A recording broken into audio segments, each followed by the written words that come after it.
Welcome into the Independent Thinking Podcast. This is your host, Rob Stott. As we get ready to wind down 2022 and call it a year, and what a year it's been, we thought what better time, similar to last year, it's something we celebrated 100 episodes last year, and we took that chance to look back at some of our favorites over the course of those first 100 episodes, and the timing of it just felt perfect. We could do it again at the end of this year and recap some of the best episodes from the year and give you little snippets, those cold opens that we do, and maybe pique your interest. Maybe you missed one or two, or I don't know, maybe more, and you want to take the opportunity, over these final couple weeks to go back, and it's a chance for us to go back and see some of the interviews that we've been able to have and produce for the show, and share them with you, and just kind of recap and relive some of the best moments of the year as we take these final few weeks to regroup, re-energize ourselves, and come out with an even better slate of interviews in 2023. So that's what we're doing. We're highlighting some of the hits, if you will, of the year on the Independent Thinking Podcast, and doing so here as we get ready to take a couple weeks off and look ahead to the new year. So we'll start there, and we'll go back, this first episode, this first interview that, we want to call attention to, came about during primetime back in Phoenix in February, and it was our keynote speaker while we were there in Phoenix that, took some time, graciously while he was with us to do a podcast from his green room behind stage. And that was Mr. Eric Weinmeier, who the blind adventurer and motivational speaker, who took some time to share just about, how he's been able to turn something that, could be seen as a major obstacle in life, and really used it as an opportunity to share his story, spread his story, and just do all kinds of awesome things for not only the people in the organization that he is involved with, but sharing his message and bringing it to the retail community and how it still applies. Taking those obstacles in life, the obstacles in business, and changing them and converting them into opportunities. So here's a little snippet from that interview and our time with Eric. You mentioned it, going blind and just sort of what that does to the psyche. What did it take, or what was that motivation for you to not, as you describe it, there's campers and climbers, and to not fall into that kind of camper mode where you let what was happening sort of define you? It's this really complex art to be able to not get sidelined, but continuing to climb, continuing to challenge ourselves every day, continuing to figure out, how to take lead and turn it into gold. Once you notice alchemy, you see it everywhere. Just because I summited Everest or kayak the Grand Canyon, done these big things, it doesn't mean I don't struggle, The stories of alchemy are really amazing motivators. Again, cool just to hear how he, takes something that could be such a major obstacle in life and turns it around and uses it as fuel to, burn a fire that is so passionate in him. And he shares that message. And it's one that, that fired us up at the beginning of the year and, at the start of that prime time there in Phoenix. But similarly, while we were in Phoenix, we took the opportunity to visit with a local member, Waltz, who's based out there in Phoenix, and do a store visit. They had an awesome setup, and neat to see sort of what they were doing in their store, how they utilize the space in their store, and also, had a little bit of a studio in the back there. So we figured what better opportunity to sit down with Bear Henley there of the Waltz team and dive into a podcast with him while we were there. So this is a little snippet from that, our time together at the Waltz store out in Phoenix, and doing a podcast on location. You say, embrace that change. You've been involved in the business a while. How has it evolved, and how have you guys been able to, as you say, embrace that change? Well, I'd say the thing we do probably the most, or one of the most important things we do, would be engaging with our customers, current and past, and finding out what they like about what we're doing, what they may not like about what we're doing. It's a lot of tweaking. It's a lot of trying things. We're not afraid to try something. I think it's just being open-minded to change, and it happens, whether you like it or not. All right, next up was kind of a reunion podcast, if you will. Although I don't know if I ever had, I'd have to go back and look in the archives of the Dealerscope podcast. But our time together, Mr. Patrick McCarthy and myself, we reconnected not too long ago when Nationwide and ASEAN Unlimited announced the merger late 2021, and it brought together two former colleagues who were once again colleagues in doing work on behalf of independent retailers and custom integrators. And took the chance early last year to sit down with Patrick and talk about the things he's been doing with the custom integrator, the Azione network, and doing some new business development, working with the members, putting together some awesome programs. And it was right after their spring conference, so we took the chance there to recap how that conference went, what they're doing, and dive into the Azione community a little bit more. So here's Patrick McCarthy of Azione and a little snippet from our conversation on that podcast. Obviously, you took the brains with you. I took the looks, and they just wanted me to do communication things for Nationwide. So it's kind of how we ended up where we are doing the things we are today. So right, that's why they hired me in the office, and you get to do the podcast. They hired me away in the back. That's right. But no, it's awesome to kind of to follow that growth and sort of see what you're doing now. What's it about the type of work now that kind of gets you jazzed up to go into that office out there in Chester Springs every day? I think what's interesting about a buying group is the support and the family aspect. And if you ask anybody here what they do, they have 10 or 12 different jobs at any given time. And you really get to pay off when you go to a conference and everybody comes together like we just did in New Orleans last week. Awesome. And nothing like a little self-deprecation on a podcast. We love having those conversations. Obviously great to have Patrick back as a colleague, and excited that we, hopefully more of those podcasts in 23 as well. So we had some fun there, and I look forward to continuing to work with them. Next up, John Duesberg, co-founder of CoolLeaf, a platform that Nationwide Marketing Group we use as a employee engagement tool ourselves, and have turned around and learned a lot from that platform. And it's one that I think you'll see a lot more on the HR side as we dive into 2023 and bringing some HR services, including CoolLeaf, to the membership. And figured it was a good opportunity. We're learning a lot as we use the platform, but to dive into it even deeper and just the idea of employee engagement with John, and sort of what he's learned in founding the platform itself, and then also just what retailers can learn, how they can utilize, whether it's CoolLeaf or another platform, similar sort of concept in their own stores to drive engagement and create, at a time when finding talent and retaining talent is such a challenge, but also a top priority. How can retailers leverage a tool like CoolLeaf or CoolLeaf itself, to drive engagement and keep employees happy and create that sort of a culture that just thrives and leads to success as a business. So this is John Duesberg of CoolLeaf here on the podcast. As a business owner, someone listening to this might be thinking, well, all right, it sounds like a really cool platform, but what's sort of that bottom line benefit to my business? What we hear is people want more than a paycheck. They want to feel like they're part of something. They're part of a community. A lot of Gallup studies say, if someone feels like they have a best friend at work, they're very much more likely to stay at their job. Right. And so how do you connect with people? How do you, foster these relationships and so forth? You tie it into the business, but then you also create opportunities for people to kind of connect from a culture perspective as well.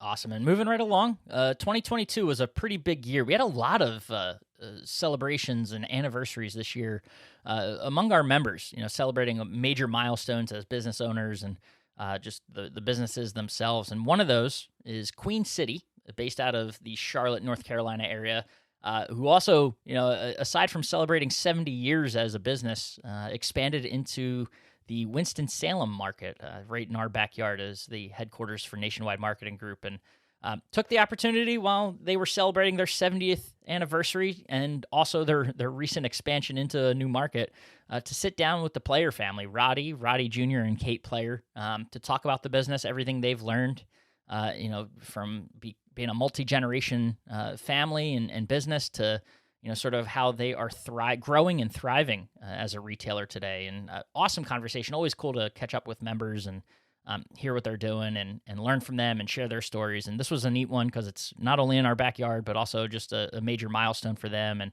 seeing everything they have going on. So this is the Player family and a little snippet from our conversation on the podcast. The 70-year legacy, you guys been growing. Talk about that expansion and what's going on there, and we'll dive a little deeper. I'll kind of let you give the overview, and then we'll dig into it a little bit. So yeah, 70 years. So 1952 is when Dad started the business, and he was simply a TV repairman, working out of a van. With Roddy and Kate coming to the business, it's a chance for us as a group to take a look at expanding outside the market a little bit. Both of the kids and myself, we're a Wake Forest family, and Winston-Salem, we've got tremendous connections up there with the university, with the buying group based up in Winston-Salem. We think it'll be a natural fit for us to come in there and serve the market. Awesome and cool to hear, like I said, from them, not only because of the anniversary and their 70 years that they were celebrating, but the expansion into Winston-Salem and the store that they have, expanded into there and opened up in that market because, being in our backyard, we'll be able to learn a lot from it and, excited to see sort of how that grows and not only their business, but that location in particular. So I'm sure we'll be hearing more from them over the course of the year and ahead into 23 and beyond. So moving along, I always love being able to mix passion, personal passion with work passion. And in this case, it came in the form of Castle Rental. And Ennis Barger, a partner at Castle Rental that took an opportunity, a local player, had some, a radio sports jockey, made some hot stove type comments and called someone who was on a local college team there a rental player, and that opportunity turned around and was born into an NIL deal, the NIL name, image, likeness, something the NCAA started to allow college athletes to use their name, image, and likeness to start building their own personal brands. And it's a cool thing that independent businesses, as we learned from the Castle Rental team, might be able to leverage in their own business and use to their advantage as well. And that's what Castle did with the local college athlete. And we dove into it with Ennis and how they're, leveraging that story and leveraging the opportunity that NIL provides, because it's something that, as he told us in the podcast, that they'll look to continue to do at Castle. So a cool story, one that could have gone sour for the athlete and, maybe that program, as it were. But, the Castle team took and spun and, obviously takes the athlete wanting to participate in that as well. So just all in all, a cool opportunity to share that story and hear what the Castle team's doing and how they spun it. So this is Ennis Barger from Castle Rental and a snippet of our conversation on the podcast.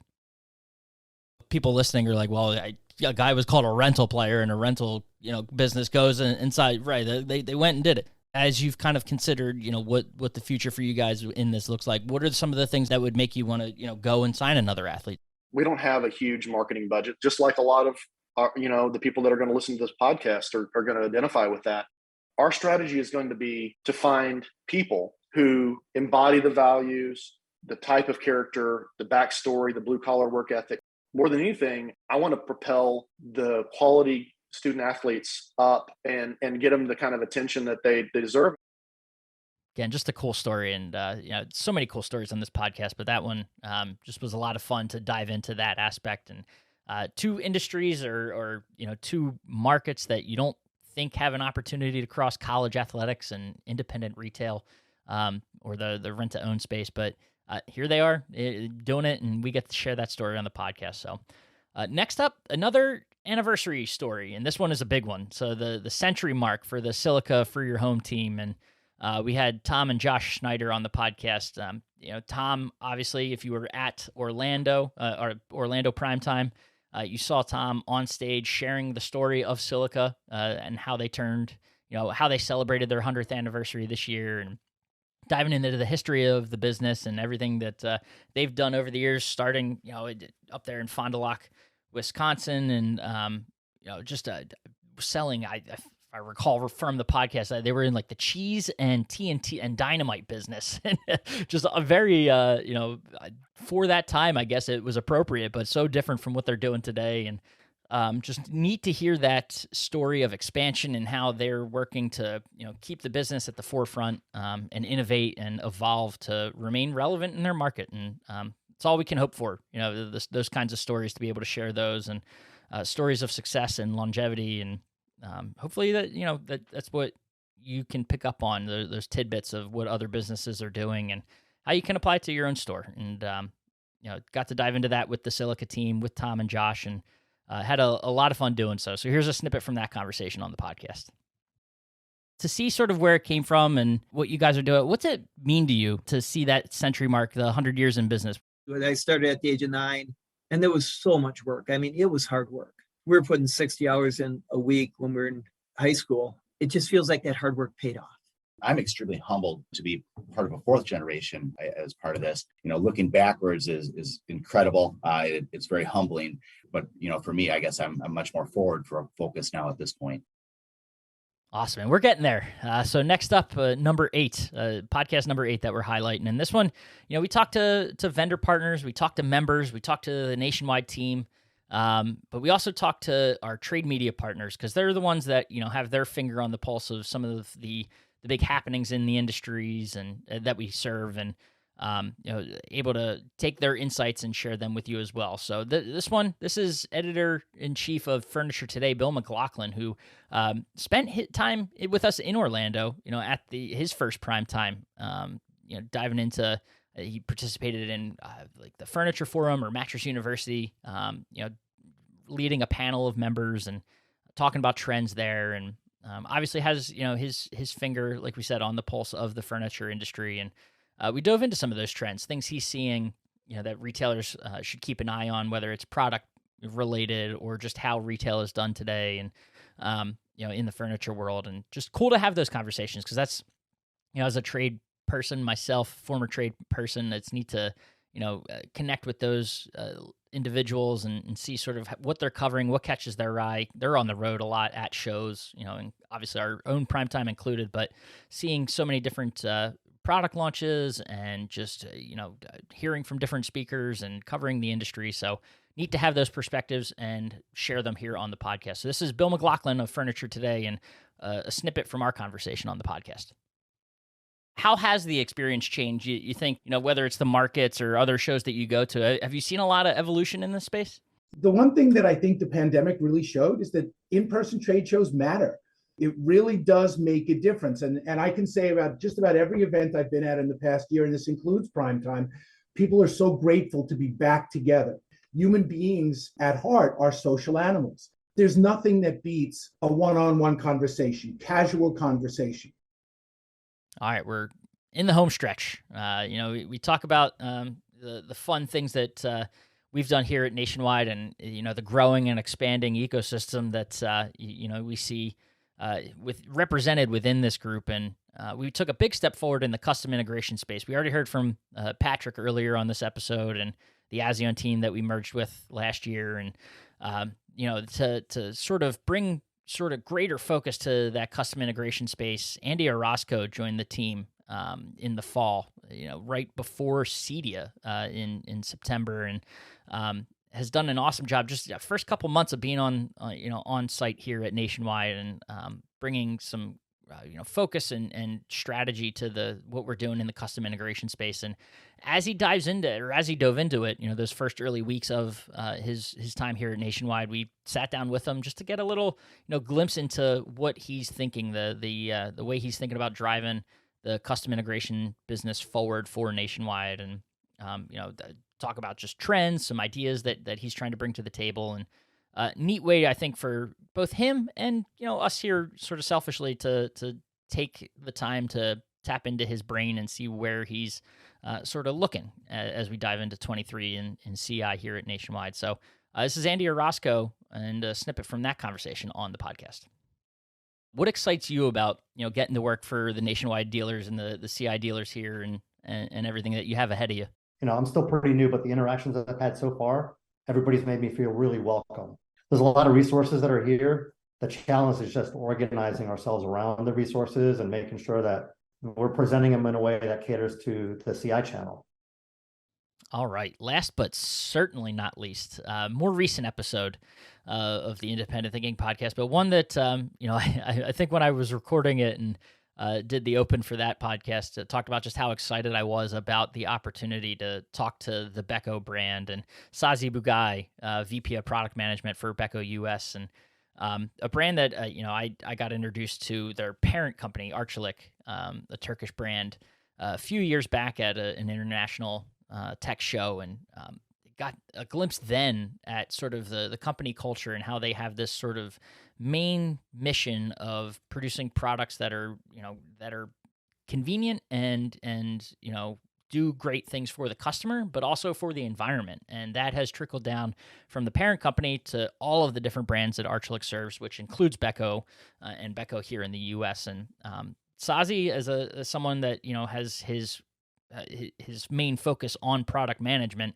has a great insight into how that corporate sort of strategy has trickled down to the Beko U.S. brand. And we talk all about that and sort of what Beko is doing here in the U.S., how the brand has grown, and how they're leaning into that strategy of being environmentally conscious as well as producing products that are convenient for the consumer, and also how the retailer can leverage that message in sort of what they do. So a great conversation, and I think a very solid one to wrap up here with on our 2022 Independent Thinking Podcast recap. So let's dive into it. Sazi Bugai, and a little snippet from our conversation on the podcast.